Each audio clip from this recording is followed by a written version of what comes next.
இவன் அவங்க அண்ணியை கொலைப்படுறதுக்கு திட்டம் போட்டான். உங்க ஃபேவரட் சீரியல்ஸ் இனி டிவிக்கு முன்பே சன் நெக்ஸ்ட் ஆப்ல டவுன்லோட் பண்ணி சப்ஸ்கிரைப் பண்ணுங்க.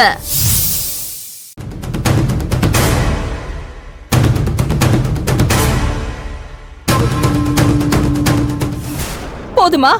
இது போதுமா செல்வி உனக்கு? எத்தனை தடவை சொன்ன உனக்கு இந்த கல்யாணம் எப்படியாவது நல்லபடியா நடக்கணும், இதுலதான் நம்ம குடும்ப கௌரவமே அடங்கி இருக்குன்னு எவ்வளவு சொன்னேன். ஏமா உனக்கு புரிய மாட்டேங்குது?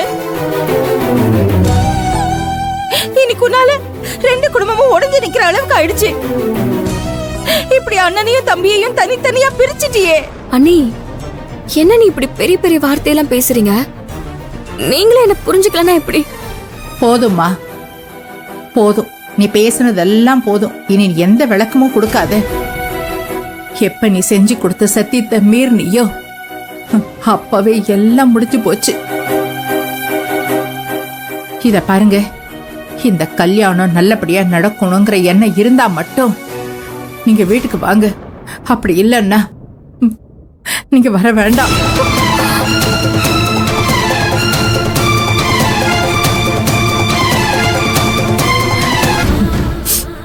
நாங்களே எப்படியோ பூஜாவுக்கு கல்யாணம் பண்ணி வச்சிடுறோம். நீங்க எதுலயுமே தலையிடாம இங்கே இருந்துருங்க, உங்களுக்கு புண்ணியமா போகும். அண்ணி, நான் எது பண்ணாலும் நல்லதுக்கு தான் பண்ணுவேன்னு சொல்லுவீங்க. நீங்க ஒரு தடவை என் மேல நம்பிக்கை வைங்க. நான் நம்ம குடும்பத்து கௌரவத்தை காப்பாத்துவேன். அந்த நம்பிக்கை வச்சுதான் இந்த அளவுக்கு ஆயிடுச்சு. வாங்கம்மா.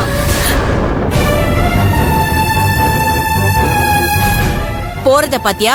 இப்பவாவது இந்த குடும்பத்தை புரிஞ்சுக்கோ. உன்னை நடுத்தரவுல விடுவாங்கன்னு சொன்ன, கேட்டியா நீ? இப்ப பாரு, நம்ம வீட்ல இருந்துகிட்டு உன்னை வர வேணான்னு சொல்றாங்க. மா, நீ எதுவும் பெருசுப்படுத்தாத. இந்த பிரச்சனையை விடு. என்னடி பிரச்சனை?